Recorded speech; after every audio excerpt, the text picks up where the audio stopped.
Senhor Deus, meu Pai amado, muito obrigado, Senhor, porque o Senhor nos deu mais um dia, Senhor, para Obrigado, Pai. vivermos aqui, na realidade que o Senhor criou, ó Pai, vivendo o Teu reino aqui, Senhor, e esperando pelo reino que há por vir.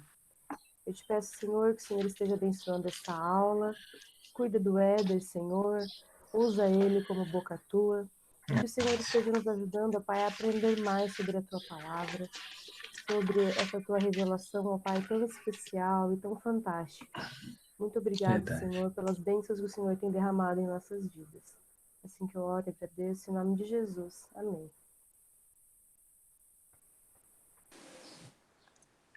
Bom dia, paz para todos. Bom dia. Edão, você tá mutado. Bom dia. Bom dia. Ô, Patrícia, fala que eu tô travado aí. Você destravou então, porque nós ouvimos você. Ouviu? Tá travada a minha tela aqui, gente. Mas agora voltou, normal. Agora voltou. Tô vendo vocês. Bom dia, China. Bom, pessoal. Então vamos lá. Então a gente, recapitulando um pouco, então a gente está estudando sobre o livro de Deus, né? Sobre o livro escrito por Deus, a Bíblia. E a gente iniciou lá comigo uns 5, 6 domingos atrás, né? Falando sobre que a Bíblia é uma revelação de Deus, a revelação especial de Deus, é a palavra de Deus, é onde Deus fala com a gente hoje. Aí a gente passou para a Bíblia como inspiração aí, as aulas do Neizinho aí nos ajudando nisso, nos ensinando sobre a inspiração. E as últimas aulas foram sobre que o Plínio nos deu sobre como ela é incontestável, como não tem como a gente negar o que a Bíblia é para a gente. E como a gente está fazendo, a gente está dividindo as aulas aí em duas, porque as aulas são um pouco grandes. E em relação à lição de hoje, chama-se, né, Como a Bíblia Chegou até Nós. A gente vai ver a história da canonicidade bíblica.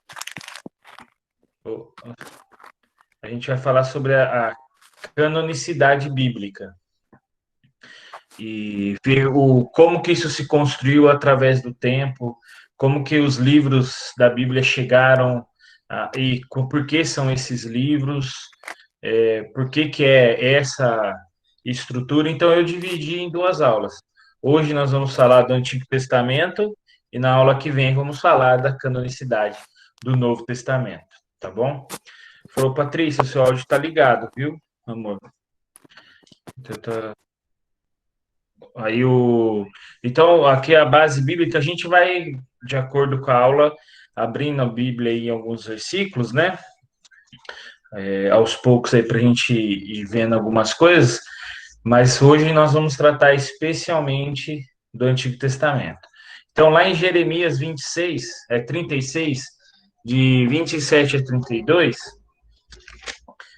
eu vou ler aqui, sobre Baruque escreveu o rolo. Então, aqui fala sobre um pouco da escrita no Antigo Testamento. Diz assim a palavra de Deus.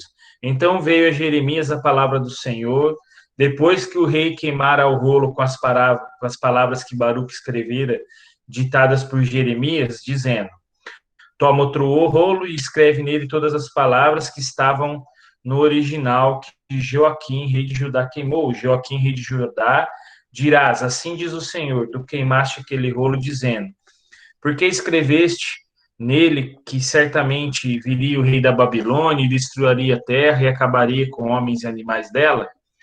Portanto, assim diz o Senhor: acerca de Joaquim, rei de Judá, ele não terá quem se assente no trono de Davi, e o seu cadáver será largado no calor do dia e a geada da noite. Caso de Galoei e a sua descendência e aos seus servos por causa da iniquidade deles, sobre eles, sobre os moradores de Jerusalém, sobre os homens de Judá, farei cair todo o mal que tenho falado contra eles. E não ouviram. Tomou, pois, Jeremias outro rolo, deu a Baruque, filho de Nerias, o escrivão, o qual escreveu nele, ditado por Jeremias, todas as palavras do livro que Joaquim, rei de Judá, queimara, e ainda lhe acrescentaram muitas mais palavras, semelhantes. Então, aqui a gente vê no Antigo Testamento a construção do livro de Jeremias, né, das profecias de Jeremias, lá como Joaquim, o rei Joaquim viu que Jeremias escreveu contra, né, eles, assim, falando que Babilônia viria, então mandou queimar, aí escreveu de novo.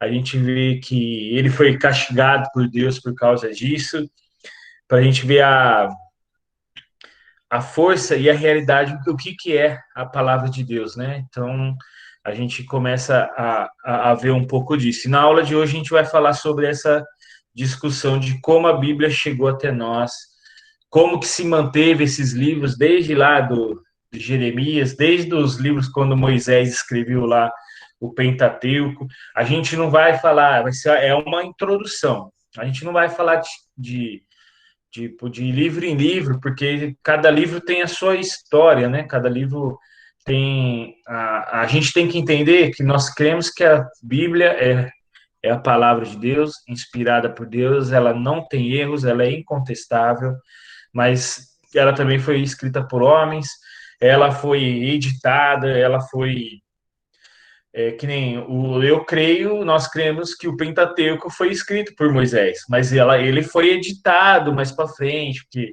lá tem falas que não Moisés não iria falar escrever naquele momento. Moisés ele não sabia que ele ia morrer lá em Deuteronômio, no fim de Deuteronômio, alguém que escreveu aquilo no final. Aí tem pessoas que falam assim, Moisés ele não ia falar que ele era humilde, né? Que tem uma hora que ele fala, eu, um servo humilde, né? Se exaltando, mas é porque há, tipo, edições, né? Mas não é, se a gente for falar sobre isso livro a livro, a gente vai ficar aí muitos, mais que um ano falando sobre isso, mais que um ano. Mas a gente vai se manter nessa pegada da canonicidade. Opa aí, mudou aí. Então, a Bíblia, ela é a palavra de Deus e a canonização é o processo pelo qual a Bíblia recebeu a sua aceitação definitiva, trazendo assim a credibilidade necessária para que a Bíblia fosse aceita como inspiração divina, como a palavra de Deus. Então, a canonização foi o processo pelo qual a Bíblia começou a ser aceitada, como esses livros começaram a ser vistos como livros inspirados por Deus, né? Então, canonização, o que é isso? Cano, né? Com esse nome estranho, né? O que significa cano? Então, cano, ele significa era um pedaço de cana, que nem na imagem aqui, que se media antigamente. Então, se usava uma vara de medir, que significa cano. Isso a gente encontra em Ezequiel 40:30, no capítulo 40, versículo 3, perdão. Ele fala sobre isso lá, que ele fala da cana de medir. E, aos poucos, essa ideia do cano, da vara de medir, vira-se como se o cano significasse uma regra. Cano é um padrão, uma norma para se seguir. E assim, ao tempo, ele foi virando uma lista de livros inspirados por Deus que compõem as Escrituras. Então, ela virou essa lista, o cânon bíblico virou algo, o padrão e a norma da lei de Deus para nós cristãos, ou para o povo de Deus em si, né? O cânon bíblico. Então, que eu esqueço que está no celular aqui. Tá, a canonicidade é o estudo que trata o reconhecimento da compilação dos livros que nos foi dados como inspirados por Deus. Então, o cânon é o ajuntamento desses livros inspirados, onde se tornaria um livro só, né, que é o dos documentos finais, que seria a Escritura Sagrada, a Escritura que estava autorizada a ser enviada ou lida nas igrejas, né, até no Antigo Testamento pelas sinagogas. E a gente aqui o Paulo On, que ele está em processo de candidatura ao ministério, ele é um pastor para mim ele já é pastor, né? Ele é da Igreja Presbiteriana de Cuiabá. Ele é formado, se eu não me engano, né, no Seminário Servos de Cristo, e agora ele está fazendo para ser pastor mesmo presbiteriano. E ele é formado, ele fez mestrado lá na Escócia, lá na. Então ele é bem gabaritado e ele acabou de escrever um livro, né, sobre essa introdução à Bíblia, que Deus fala na língua dos homens. É um livro muito bom, é fenomenal. Ele dá aula lá para o Ney lá. Ele é fera. E em uma das aulas que eu vi dele, ele fala sobre essas 3 perspectivas básicas sobre o cânon. Então, no primeiro sentido, o cânon ele é um processo que surge dentro da comunidade. Ela surge dentro da igreja primitiva, da igreja após a ascensão de Cristo. Então, no sentido assim que a igreja começa a aceitar aqueles livros como escritura sagrada. A gente consegue ver que isso não seria tipo assim, uma escolha ou uma visão de uma pessoa só, que chega assim, olha, esse livro aqui a gente tem que começar a seguir. Não, a igreja começou esse processo de entender os livros, ou até mesmo as cartas de Paulo na época da igreja primitiva, e a igreja que começou a entender aqueles livros como sagrados. Os membros começaram a ver esses livros, essas cartas, como inspiradas por Deus. Então, eles começaram a enxergar. Esse é a primeira perspectiva, o primeiro sentido. O segundo seria os documentos tinham que ter uma importância histórica, levando em conta a origem da história daquele livro. O poder, tipo assim, quem foi escrito, quando foi escrito, o tempo que este livro, que essa carta tem de que ela foi escrita, a tradição tipo, oral dessa carta, deste livro. Então, eles começavam a ser aceitos e apreciados pela importância deles. Né? Aí a gente leu aqui no texto de Jeremias porque Jeremias falou lá que Israel ia ser dominada por Babilônia, o que o rei fez? Falou assim, ele sabia que Jeremias era tido como profeta, eu falei, eu vou continuar com essa profecia aqui? Não, vou queimar. Ele queimou, né? Tacou fogo. Então, mas aí eles escreveram de novo e o povo via a importância porque era um escrito de Jeremias e o povo foi passando isso, né, de geração em geração. Então, além da comunidade, desse processo da comunidade aceitar os livros como inspirados, eles tinham que ter uma grande importância histórica dentro do contexto deles. E o terceiro e último é que ele é mais relacionado assim com a evidência externa, pois a própria Bíblia mostra a sua autenticidade, como a gente leu lá, né, em 2 Timóteo 3,16, nas outras aulas. Ela é a Escritura, ela é usada para a gente ensinar, ela que a gente tem como base, ela mesma se diz que é Escritura, ela se faz como divina para atingir o ser humano e redimir o ser humano. Ela transforma vidas. Esse que eu acho que é o ponto mais importante. As escrituras, as evidências de transformação de vida através do estudo, da leitura das escrituras, nos traz essa autenticidade, nos faz enxergar os livros como palavra de Deus, como escritura sagrada de Deus.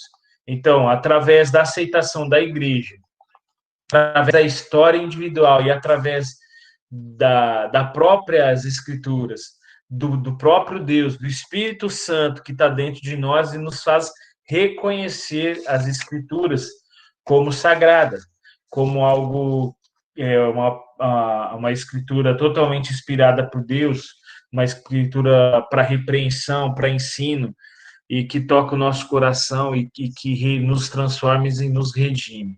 Então, as escrituras, ela é importantíssima. E a canonicidade vai mostrando essa importância e os livros foram se formando desse jeito. O Antigo Testamento, ele é muito mais, a formação do Antigo Testamento é muito mais fácil do que a do Novo.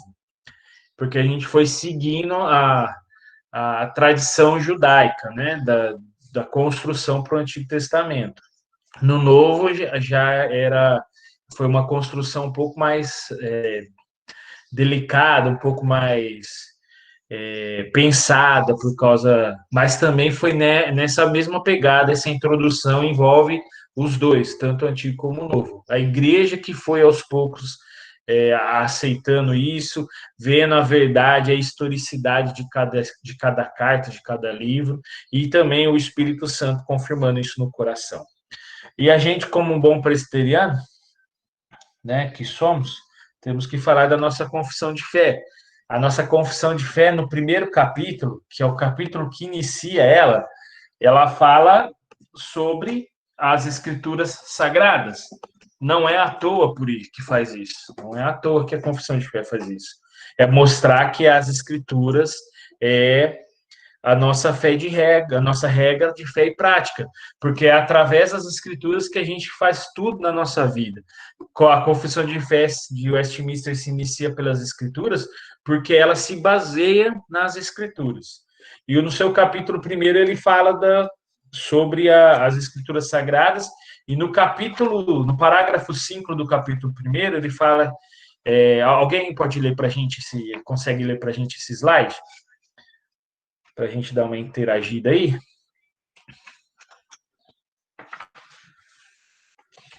De cada vez só, gente. Tá bom, meu áudio. Tô te ouvindo, Dé. Então eu vou ler. Pelo testemunho da igreja, podemos ser movidos e incitados ao alto referente da Escritura Sagrada. De preferência, seu estilo, a harmonia de todas as suas partes, pouco do seu todo, que é dar a Deus toda a glória, a plena revelação faz único, as suas muitas outras excelências e completa perfeição. São argumentos pelos quais abundantemente se evidencia ser ela a palavra de Deus. Contudo, a nossa plena persuasão e certeza da sua infalível verdade e divindade provém da operação interna do Espírito Santo, que pela palavra e com a palavra testifiquem nos corações. Fenomenal esse capítulo, né? Esse capítulo resume os 3 sentidos que eu disse ali. Fala lá que ela, pelo testemunho da igreja, pelo estilo, a harmonia, a historicidade do livro e através do Espírito Santo que nos confirma ela como escritura sagrada. Obrigado, viu, Dé? A confissão, que é a nossa doutrina, o ponto a nós seguimos, nos diz algo que a própria Escritura nos apresenta, que ela ao tempo ela foi sendo aceita pelo testemunho, a igreja foi enxergando isso, a igreja foi analisando isso e vendo como Deus tem mudado as nossas vidas. Então, a gente pode bater o martelo e confirmar. É o testemunho interno do Espírito Santo que levou para a igreja primitiva, a reconhecer esses livros e a compor ele como escrituras. E é isso como um agir de Deus através da sua igreja. Um agir de Deus através da sua pregação, através das suas escrituras. Aí, vamos lá. Agora, um ponto que a gente deve discutir a gente vê na história aí, até mesmo na nossa própria revista,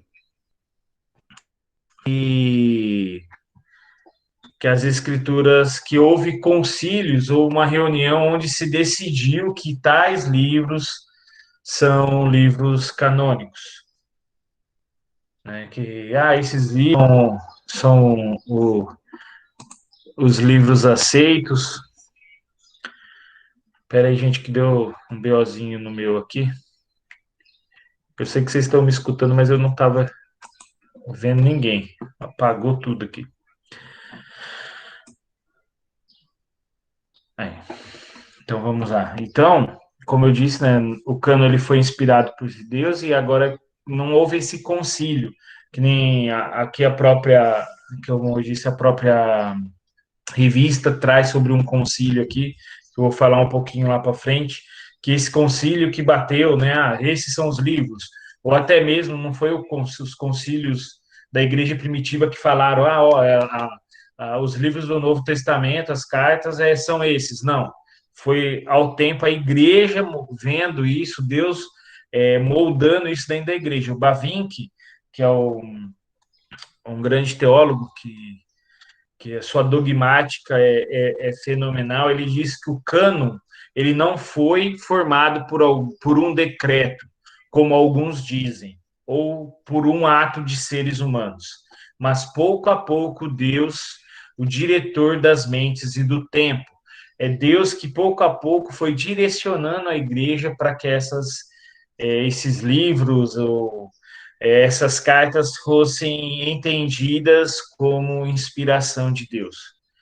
Entendeu? Ele não foi um processo feito por uma pessoa, por duas pessoas, por três pessoas, ou por um concílio que se juntou e falou, olha, isso aqui, a carta, o livro de Isaías vai ser, ou esse livro não vai ser, ou esse não. Foi pouco a pouco, e foi uma discussão, foi uma formação que não durou uma semana, um mês, durou 4 séculos para que este cânon que a gente tem fosse o cânon seguido por nós mesmos, pela igreja, né? Tanto que a gente tem algumas igrejas que aceitam alguns livros apócrifos, né? Tanto a igreja católica, por causa que segue a alguns pontos da Septuaginta, e aí a gente vai vendo que há algumas discussões ou divergências, mas a gente vê que alguns livros são batidos, que esses são mesmo das Escrituras, e não tem como a gente tirar. Isso foi com o tempo, isso não foi de uma hora para outra. Como eu disse aqui, durou-se 4 séculos. Foi algo que a igreja foi vendo aos poucos, não foi algo de repente, né? Então, ela foi um resultado da atuação das comunidades, do Espírito Santo, através das comunidades cristãs primitivas, ungidas e direcionadas pelo Espírito Santo. Não foi uma decisão, como a gente viu, nem mais um processo que, ao pouco a pouco, a igreja foi reconhecendo estes documentos como documentos autoritativos, como documentos inspirados, aceitos como palavra de Deus.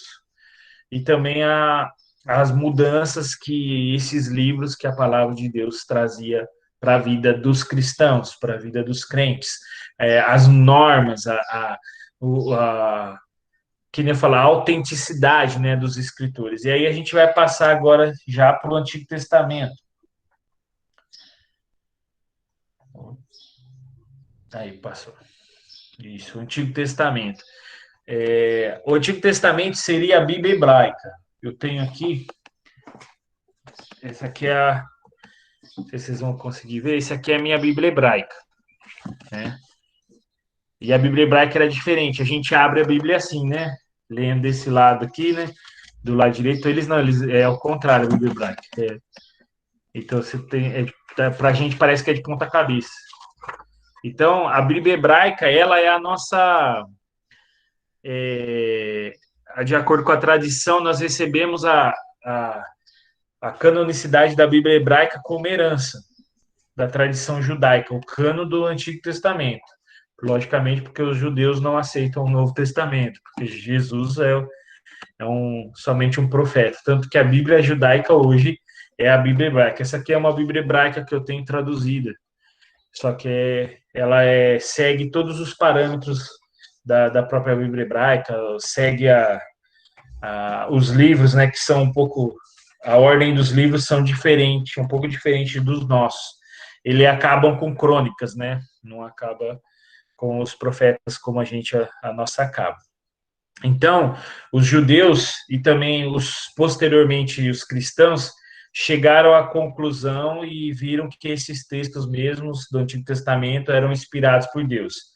Como eu já falei, isso aconteceu pelas comunidades, tanto as judaicas, que empregavam esses livros nos seus círculos. liam isso e aos poucos foram se formando a Bíblia. O Pentateuco, né, que é a Torá, os 5 livros escritos por Moisés, eles eram lidos nas sinagogas. E também os profetas usavam a lei mosaica, né?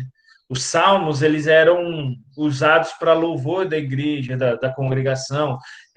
Os salmos de romagem, quando o povo ia lá, eles cantavam os salmos de romagem, como a gente estudou os salmos aí anteriormente.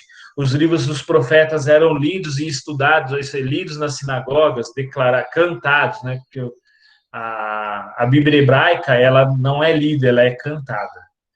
Então, o cara, quando na sinagoga a pessoa pedia lá para ler, ele não lia, era tipo um canto, né? Tanto que se você olhar nos pontos massoréticos aqui da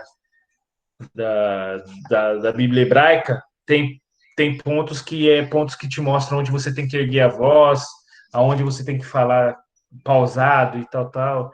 É bem interessante isso aí dentro das escrituras da Bíblia hebraica, né? Isso, cantilação, ele colocou aí pra gente, isso mesmo, Ney. E assim, o Antigo Testamento, ele é uma seleção dos escritos judaicos, e eles tinham 3 processos de canonização que os próprios judeus colocavam isso para entender que este livro seria um livro inspirado, ou um livro que podia ser lido na sinagoga, um livro que podia ser acompanhado pela igreja, né, pelo povo de Israel. O primeiro processo era inspiração por Deus, inspiração de Deus. Se é Deus que inspirou esses livros, dava uma autoridade necessária para eles. Então, se eles viam que esses livros eram mesmo inspirados por Deus, que traziam coisas mesmo direto de Deus para eles aceitavam e viam que eram inspiradas por Deus, como viam os profetas, porque os profetas eram a boca de Deus, ao mesmo tempo que a igreja ali na época do profeta, eles não davam ouvidos para o profeta, mas a profecia se cumpria, então eles viam a realidade daquilo que o profeta disse. Então aquilo virava algo inspirado por Deus. Um outro ponto é o reconhecimento por parte do povo. Então, durante o passar do tempo, a autoridade começava por causa dessa autoridade de Deus, os livros começaram a ser juntados e compilados. Os rolos começaram a ser colocados lá dentro da sinagoga. A Torá foi formada, os 5 livros eram juntos. Então, eles começaram a ser coletados, aceitos, e como a gente vê aqui, a Torá, a gente vê lá em Êxodo 24:3, como que está o nosso tempo? Depois eu estou vendo se o nosso tempo não está muito apertado, para a gente ver isso nas escrituras. Lá em Êxodo 3, eu vou abrir aqui rapidinho.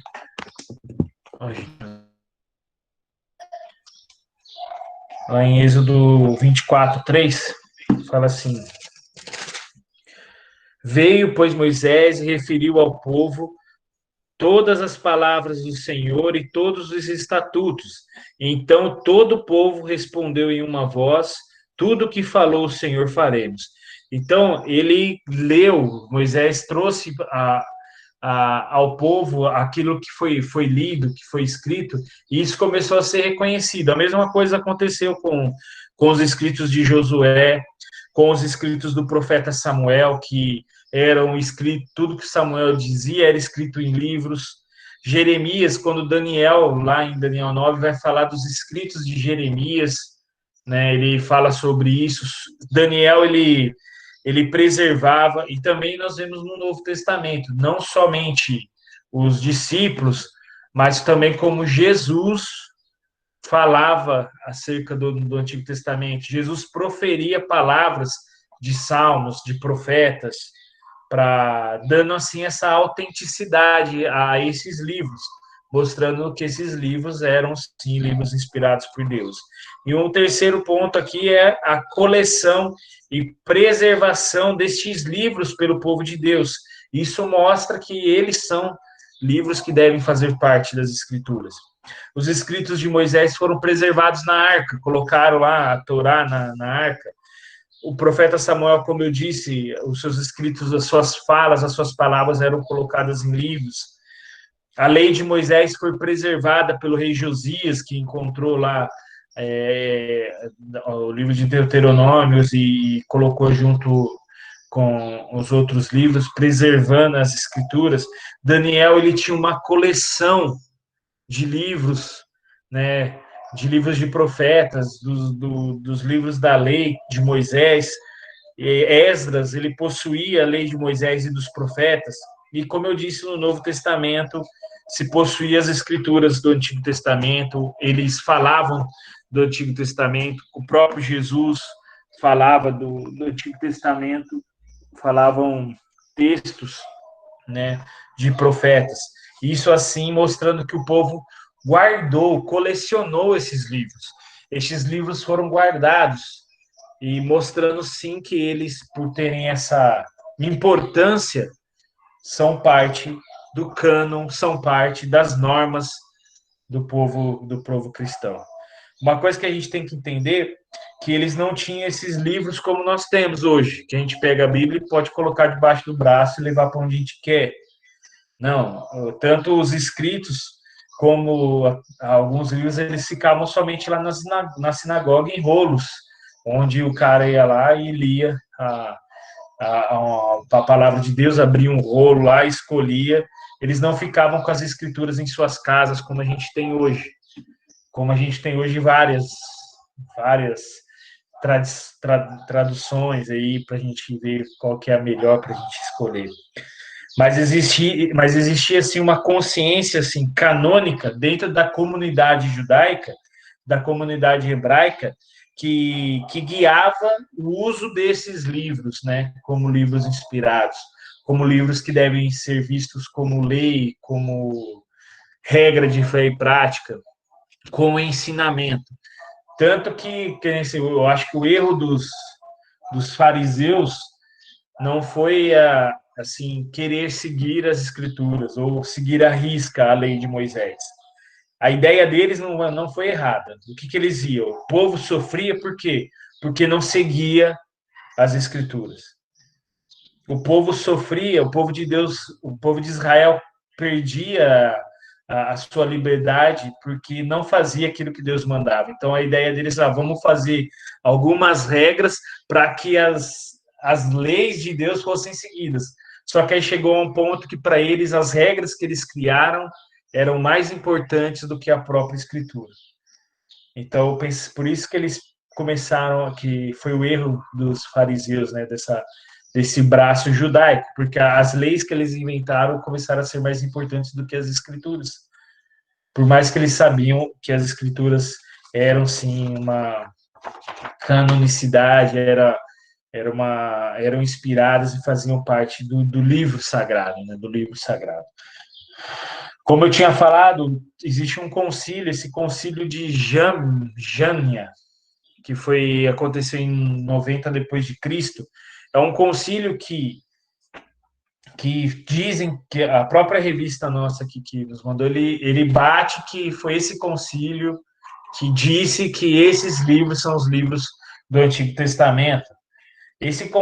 Aí o próprio Paulo On e uns outros estudiosos aí do Antigo Testamento fala que essa ideia não é verdadeira. Muito provável que possa nem ter acontecido esse concílio. Esse concílio pode nem ter acontecido, por causa de algumas pessoas que são colocadas, de algumas coisas que trouxeram, mas se ele aconteceu, não foi para esse intuito. Não foi para decidir quais são os livros, mas sim para o debate para ver quais livros tinham as mãos, quais livros que, quando o homem colocava a mão, se tornava impuro, porque eram livros que não eram feitos por mãos de homens, mas sim inspiradas por Deus. Então eles começaram a ver, só esse livro aqui é um livro que não foi inspirado por Deus. Mas não foi assim, esses são os livros canônicos. aí esses são os livros que a gente deve seguir. Não foi isso que aconteceu. Mas então, como eu disse lá no início, foi aos poucos que a igreja começou a reconhecer esses livros. E como eu disse, o Antigo Testamento foi muito mais fácil porque a gente seguiu a herança hebraica, né? A gente segue os livros que os judeus seguiam, como Torá, os profetas. Aí o Novo Testamento, que é um pouquinho mais complicado, mas a gente vai ver isso na próxima aula. E existe uma divisão tríplice da Bíblia hebraica, que é a Torá, que são as leis de Moisés, os profetas, os Nevins, e os escritos, os Ketuvins. Então, a gente vê isso lá em Lucas 24, 44, que Jesus disse: são estas as palavras que eu vos falei, estando convosco. Importa-se que se cumpra tudo o que está escrito na lei de Moisés, nos profetas e nos salmos. Então, aqui a gente já vê essa divisão. Na lei de Moisés, na Torá, na lei dos profetas, que são os livros proféticos, e salmos, que faz parte dos livros poéticos, Salmos, Provérbios, Eclesiastes, né? Então, a gente já vê Jesus trazendo essa verdade. Você quer maior confirmação do que o próprio Filho de Deus trazendo a divisão das Escrituras, a divisão deste cânon, né, que eles eram aceitos. E também a gente vê em outras partes atestando isso, se eu não me engano, em Mateus 7, em Romanos 3 também fala que sobre a junção dos profetas, da lei de Deus, de Moisés, profetas e os escritos. E também existe lá os manuscritos do Mar Morto, que esses manuscritos atestam essa divisão tríplice que tinha. Já tinha essa divisão, né, nos escritos que foram encontrados lá. E foi com os manuscritos do Mar Morto, que começou as discussões sobre a quantidade de livros. Se eram, eu vou falar um número aqui, mas a gente vai entender. Nós sabemos que quantos livros tem o Antigo Testamento? Vamos ver se vocês sabem de cabeça. A Bia falou ali. São 39 livros. Mas, para eles, a briga era entre 22 e 24 livros. Tá, aí a gente vai entender o porquê disso. Então, a Bíblia hebraica considerava 22. E aí os escritos do Mar Morto traz uma extensão de 24.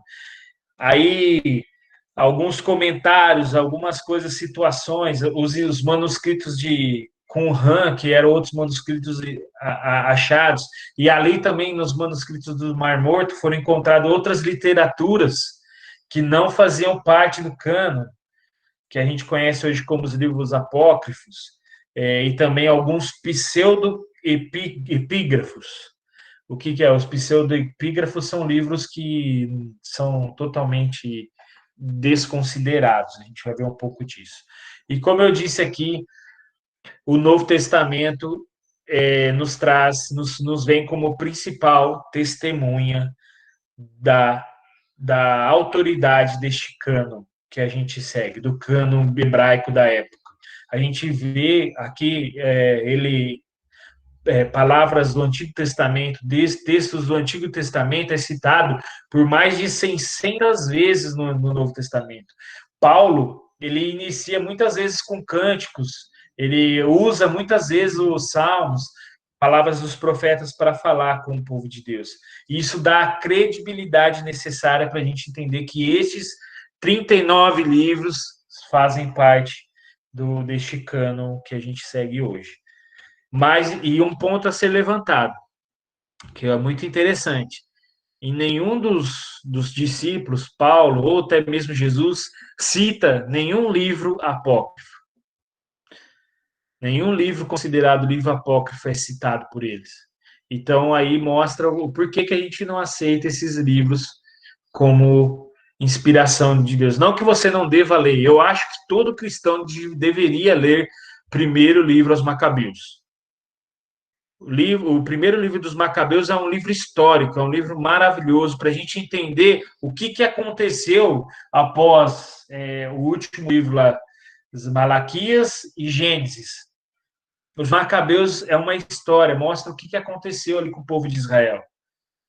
É muito importante, a gente deveria conhecer, aí entender o que aconteceu com o povo. Ele fala lá da entrada do Alexandre o Grande, dominando o reino. Então, eu acho é muito interessante. Eu acho que todo cristão deveria ler para que a gente aprendesse sobre a contextualização, sobre o porquê que as coisas estavam acontecendo daquele jeito. Né? Mas muitas vezes a gente tem esse medo, né? Não é um livro inspirado por Deus, mas a gente lê tanta coisa aí na nossa vida aí que não é nada inspirada por Deus, né? E a gente não vai ser o livro de Macabeus que vai mudar, que vai tirar você da centralização do Evangelho, né?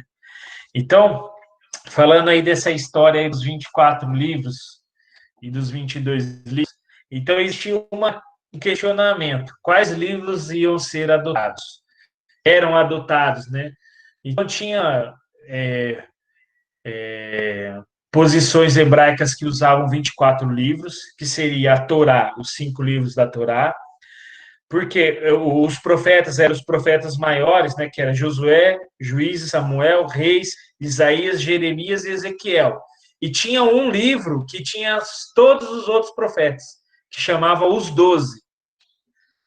Então, esses eram os livros proféticos. E nesse livro, os 12, tinha os outros profetas, os profetas menores. E os escritos, Salmos, Provérbios, Jó, Cântico dos Cânticos, Lamentações, Eclesiastes, Esther, Neemias, Esdras e Neemias era um livro só. Você pode ver aqui que Reis era um livro só, Samuel era um livro só, não tinha essa divisão de que nós temos hoje. Primeiro e segundo Samuel. Samuel era só um livro. Continha esses 2 livros que nós temos hoje, mas era tido como um livro só. O livro dos Reis também, o livro de Crônicas também. E tanto que a Bíblia hebraica ainda hoje é assim. E os 22 livros, que é a outra contagem, juntavam outros livros mais, né? Que nem quando chegava aqui em Juízes, ele pegava Ruth e colocava junto com Juízes, porque Ruth aconteceu na época dos Juízes. Então, estava junto. As Lamentações de Jeremias não estavam nos escritos, mas estava junto com as palavras do profeta Jeremias. E por isso que dá 22 livros. Então, essa era uma discussão, mas era uma discussão que dava na mesma coisa, porque só mudava a posição do livro, né? Que tirava a Ruth lá dos escritos e ia colocar para junto dos profetas. Mas 22 ou 24 se correspondem aos 39 livros que hoje nós temos nas nossas escrituras. Como eu disse, o Pentateuco, a Torá, que para eles era um livro só, para nós são 5. Os 12, que eram um livro só para eles, para nós são 12 livros. Por isso que nós chegamos à contagem de 39 livros, não de 22 ou de 24. Se você olhar aqui na Bíblia hebraica, deixa eu ver se eu consigo mostrar para vocês. Não sei se vocês vão conseguir ver. Aqui ele mostra a Torá, os profetas maiores, e se você conseguir ver aqui tem os 12. E aí aparece os 12 embaixo. Ele ainda conta, né, os 12 livros só, e ele acaba em Crônicas, né? A Bíblia hebraica termina nos escritos no livro de Crônicas, porque foi quando o povo saiu, né, estava reconstruindo a Israel. Então, a Bíblia hebraica trabalha nesse sistema de 24, esse aqui trabalha no de 24 livros, né? Que é já separando esses Ruth como escrito e Lamentações também. Deixa eu ver como agora.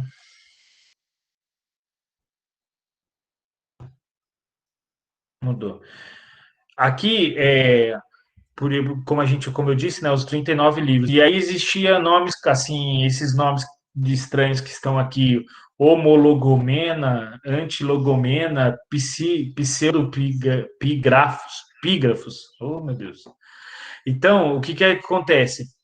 O livro, para ser aceito como a Escritura de Deus, ele entrava como uma homolegomena, que quer dizer, todos esses 22, 24 ou 39 livros fazem parte de uma coisa só, uma palavra só.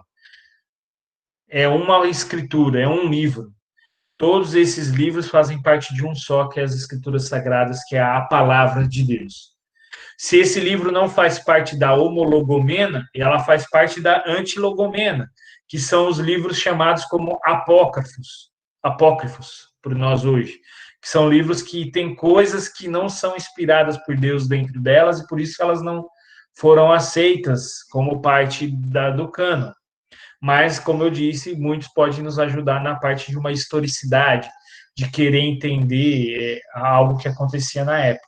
Mas a gente tem que tomar cuidado que podem trazer ensinos que não são ensinos corretos, né, a serem seguidos. E os pseudopígrafos, que são falsos escritos que não devem ser lidos, não deviam ser seguidos, que eram colocados pela igreja como ensinos que deviam ser lançados fora, que não deveriam nem ser questionados, né? Então, aparecia, você já tinha que descartá-los. E assim a gente vê que os pais da igreja começaram a entender e a introduzir toda essa visão dentro da igreja. Por isso que a aceitação deste cano foi com o tempo, né? Foi de acordo com o que a igreja estava mostrando. Muitos pais da igreja usavam para edificação da igreja alguns livros apócrifos, mas eles mesmos não aceitavam esses livros como livros partes do cânon, como livros inspirados por Deus, esses livros que contêm a palavra de Deus. Apesar de eles utilizarem para alguns ensino, como eu disse, para entender, eles não usavam, não diziam que, isso aqui é palavra de Deus. Não. O que é a palavra de Deus são, que naquela época ainda estava em discussão, né, de 24 ou 22, são esses 24, 22 ou 39 livros que a gente estudou. Como assim, alguns que a gente, Joséfo, Mileto, Agostinho usava apócrifos, mas eles não consideravam esses livros como inspirados, mas sim como algo para ajudar no conhecimento da igreja. A Bíblia hebraica, ela era a base para os crentes no Novo Testamento. Ela foi a base para a igreja primitiva. Ela foi a base para a construção teológica das cartas paulinas. Ela foi a base que os evangelistas trouxeram os relatos sobre a vinda de Jesus, sobre a vida de Jesus ali, que nem Marcos e Lucas, que não fazem parte dos 12, né? Eles tinham que entender o que eram as escrituras sagradas, o que era a Bíblia hebraica na época, né? Para colocar ali os ensinamentos de Jesus Cristo que eles aprenderam ali ao tempo, né, com suas pesquisas. Então, o Antigo Testamento foi uma herança judaica que a gente teve, que aos poucos a igreja foi reconhecendo, foi utilizando como escritura bíblica, escritura sagrada. Beleza, gente? Alguma dúvida sobre isso? Sobre essa nossa questão? Alguma pergunta? Ficou bem entendido? Teve algum problema? Algo que vocês achem que eu deixei de enfatizar? Que vocês acham que vocês não entenderam?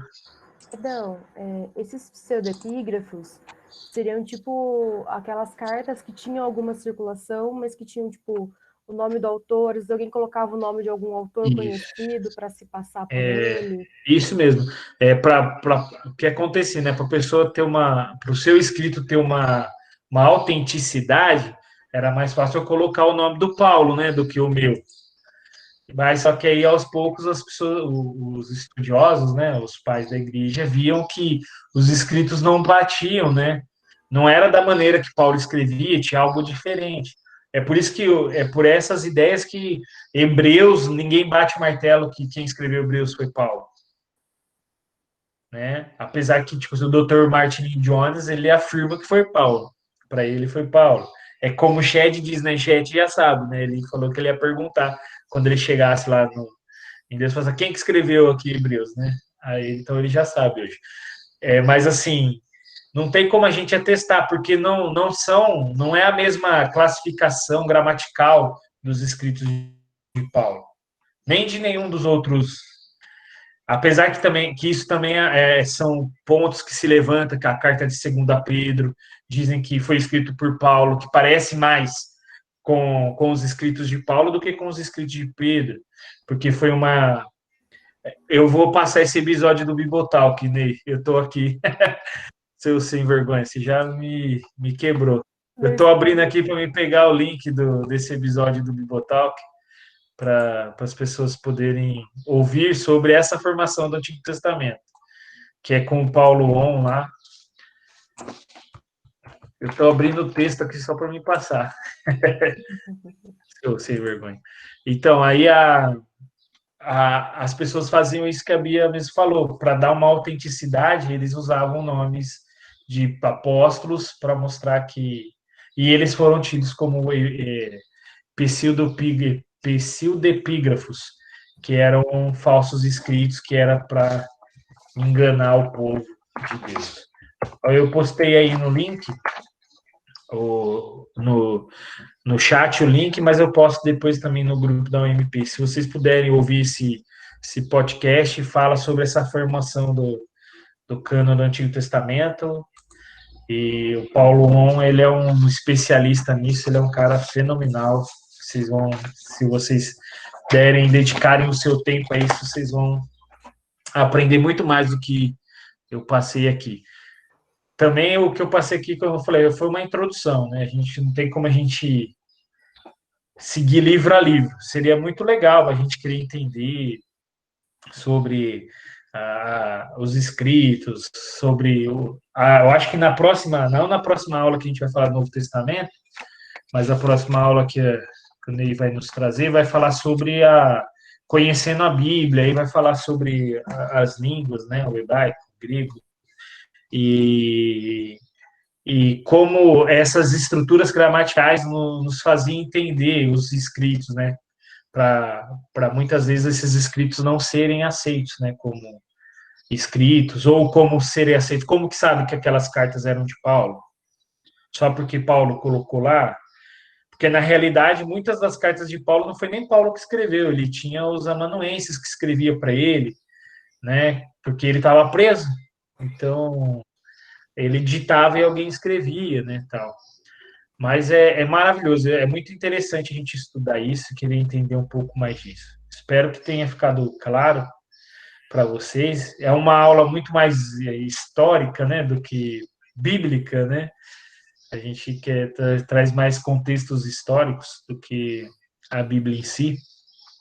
Mas eu gosto, eu sou suspeito a falar de coisas assim, eu gosto muito, mas eu tive que simplificar um pouco, além do que eu acho que a nossa revista está muito simplista em relação a isso, né? Que nem eu falei assim, eles usam aquele concílio de Jâmia para falar assim, foi esse concílio que bateu, que diz que esses são os livros, mas aí eu pesquisei muito mais e durante as pesquisas eu fui vendo que não é somente isso, não. Mas é isso aí, pessoal. Espero que tenha sido edificante para vocês aí, este estudo, para vocês entenderem um pouco como que o Antigo Testamento chegou até nós. Como o Antigo Testamento faz parte hoje da nossa Bíblia. Porque muitas vezes a gente está lá, por que são esses livros? Aí as pessoas perguntam para a gente por que faz parte, por que a Igreja Católica é diferente. Quando eu era adolescente eu não sabia, não. Eu lembro que eu ganhei um marcador de páginas e eu achei legal o escrito do marcador de páginas e estava lá, era o versículo. Sabedorias 10, 15. Aí eu falei, sabedoria? Eu acho, na minha infância, eu nunca vi esse livro. Eu ainda começava a procurar na Bíblia, né? Até eu entender que é um livro do Antigo Testamento da Bíblia Católica, que eles aceitam que para a gente é um livro apócrifo. Mas aí eu queria ver se eu consigo. Eu estou terminando a minha aula do Antigo Testamento, do Novo Testamento. Se eu ver que ela vai ficar um pouquinho pequena, eu tento pegar um pouco sobre os apócrifos, para a gente entender um pouco sobre os livros apócrifos. Eu até tentei fazer algo, mas para hoje não ia dar. Senão a nossa aula ia demorar muito, ia ficar muito extensa. Né? O porquê que a gente não aceita alguns livros, trazer um direcionamento desses livros apócrifos. Mas vou ver se eu conseguir minimizar o tempo do Novo Testamento, se eu tento trazer um pouco sobre os apócrifos, porque também existem livros que não entraram no cano do Novo Testamento, porque não tinha essa pegada de inspiração de Deus. Tudo bom, irmãos? Beleza, Edão. Obrigado, irmão. Então, estamos juntos e misturados. Muito feliz que eu apresentei todos. O Edão, Fala, Didi. bom dia a todos. Tem uma pergunta. Aliás, primeiro uma colocação. Paulo pode até ter escrito algumas cartas, mas ele não pôs no correio, viu? Não. Foi outro que pôs por ele. Foi outro Olha que só. levou para ele. Foi. Ele estava preso, né, em muitas situações dessas. Sobre a montagem do cânon, não sei se você saberia dizer, se chegou nesse nível de pesquisa, isso poderia aumentar o cânon hoje? Pergunta polêmica, hein? Então, porque a gente vê que direto aí sai, descobriram agora um vaso lá não sei aonde, numa caverna, não sei das quantas, lá tinha um rolo e não sei o quê, tal. eu acho que não entraria no cânon. Porque hoje porque o que pode acontecer é ele virar um livro para a gente ler, histórico. Mas hoje o cânon não muda mais, não. Acho é muito difícil. Se a gente mudar, a gente vai estar, tipo assim, denegrindo aquilo que a gente hoje diz que foi o que Deus fez, né? Aí vai acontecer o que acontece, assim, alguém pode achar que é inspirado por Deus, escreveu uma carta e falou, mas foi inspirada por Deus. Aí vai abrir preceitos, né, para essas coisas que hoje já acontecem, mas eu creio que se por acaso encontrar algo assim, vai ser muito complicado, porque que nem no Novo Testamento, para ganhar essa autenticidade tinha que ter foi aceito porque tinha muitas cópias deles que traziam a veracidade da carta. Então, se você achar, tipo assim, você tem que achar uma carta nova, que nem a carta de Paulo aos Coríntios. Alguns estudos dizem que Paulo escreveu umas 6 cartas aos Coríntios. A segunda carta aos Coríntios, se você analisar, ela pode ser uma compilação de 2 cartas. Porque, se eu não me engano, do capítulo 1 ao 12, Paulo está tranquilão. Ele está falando de amor, com amor, mas a partir do capítulo 12, Paulo só está, lenha. Detendo lenha. Então, como Paulo, de repente, mudou a estrutura de uma hora para outra. Bipolar? Então, as pessoas, alguns estudiosos falam que a partir do 12 seria a terceira carta de Paulo aos Coríntios, né? Mas, aí, só se a gente chegar lá nesses livros e encontrar lá 5.000 cópias da terceira carta aos Coríntios, aí a gente entender, mas eu acho algo muito difícil, porque hoje também a igreja não é una, né? Então, como a gente vai fazer um ecumenismo aí com as igrejas para tentar decidir, eu acho meio... O que pode virar uma confissão de fé, um livro achado desse, algo assim que você pode olhar, mas para fazer parte do cânon bíblico... Complicado. Não, eu creio que nada mais entra, nada mais sai. Fechou. Assim, eu acho que é bem isso. Mas é que nem eu falo assim, tem muitos apócrifos que eu acho que seria legais a gente ler. Mas ler por conhecimento, para você entender, que nem você vai entender. Aqui nem eu falo assim, o primeiro Macabeus é legal, mas o segundo Macabeus já não é legal, né? porque ele já vai, é aonde a Igreja Católica acha a base para o purgatório, para as doutrinas deles, assim, alguma posição em relação a isso. Mas a gente é meio perigoso, é um vale meio perigoso. Eu tenho uma Bíblia que é uma Bíblia apologética, ela é muito legal. Ela tem os apócrifos, só que as notas de rodapé dela são pontos.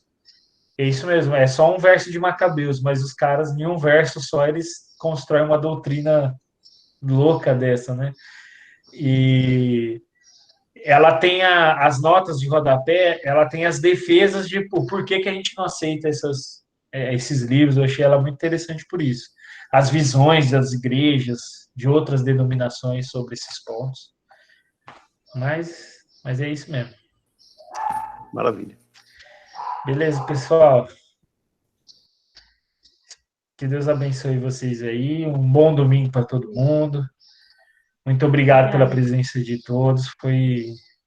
Espero que vocês tenham aprendido como eu aprendi aqui, estudando um pouquinho mais sobre isso. Belezinha? Legal, Então, obrigado. Valeu, Edão, parabéns, obrigado, viu? Desculpa o gente. atraso aí, tive um compromisso. Antes tarde do que nunca. Antes tarde do que nunca. Ou antes tarde do que mais tarde, né? Mas, Valeu, gente, um abraço. Tchau, gente. Tchau. Um abraço, gente. Bom domingo. Vocês. Tchau, valeu, Tchau, Camila. Beijão. Tchau, tchau. Tchau, Rose. Tchau, gente. Tchau. Tchau. Falou, China. Abraço, irmão.